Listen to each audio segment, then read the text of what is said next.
రాష్ట్రంలో శంకుస్థాపనలు ప్రారంభోత్సవాలు చేసిన కంపెనీలను గొడ్డలి పార్టీ నేతలు బెదిరిస్తున్నారని అన్నారు ఎంపీ బైరెడ్డి సబరి.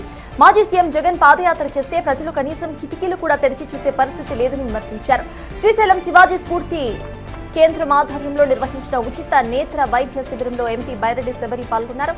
ఈ శిబిరంలో రోగులకు ఉచితంగా కంటి పరీక్షలు నిర్వహించి అవసరమైన మందులు, కంటి అద్దాలను పంపిణీ చేశారు.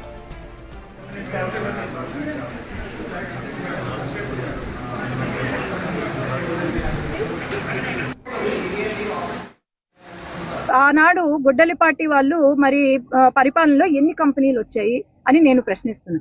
ఒక్క కంపెనీ రాలేదు. ఈ రోజు 800 పైగా కంపెనీలు వచ్చాయి.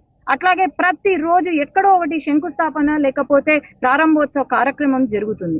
కానీ వీళ్ళు చేసేదేంటి? వచ్చిన కంపెనీలు కూడా వాళ్ళను మేము వస్తే గనక అధికారంలోకి వస్తే మీ అంతు చూస్తాం, మీ కంపెనీలు మూసేస్తాం, మీకు భవిష్యత్తు లేదు అని బెదిరింపు చర్యలకు పాల్పడుతున్నారు. ఇవి మరి దేనికి పాదయాత్ర చేస్తున్నారు నాకైతే అర్థం కావట్లేదు. ఈసారి పాదయాత్ర చేస్తే మాత్రము కనీసం ఒక ఊరికి వెళ్తే వాళ్ళ కిటికీలు కూడా ఓపెన్ చేయని పరిస్థితి జగన్మోహన్ రెడ్డి గారు ఫేస్ చేయాలని నేను తెలియజేస్తాను.